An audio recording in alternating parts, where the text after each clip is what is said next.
Paix et sécurité à Madagascar. La communauté internationale se mobilise.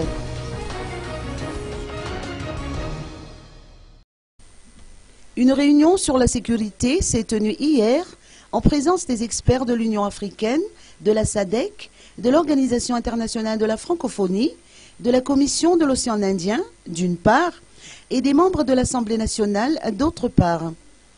Ayant assisté à cette réunion, Samson Gulzar Andjianzak, député d'Ampani, a confié que les discussions ont porté sur le cadre sécuritaire de Madagascar. Ces experts ont voulu s'informer auprès des parlementaires, car ces derniers sont les mieux placés pour connaître le contexte local.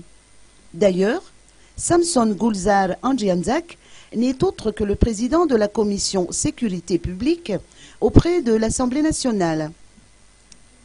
Il a expliqué que ces organismes internationaux envisagent de soutenir les actions de lutte contre l'insécurité à Madagascar à travers notamment des aides financières.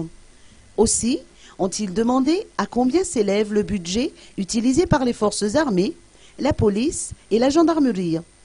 Or, les députés ont été incapables de répondre à cette question dans la mesure où ils ignorent tout du projet de loi de finances 2015.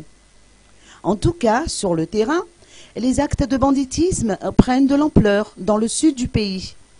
Les attaques à main armée se multiplient, a-t-on indiqué. Néanmoins, l'opération Coup d'arrêt a permis de réduire les conflits dans les districts concernés.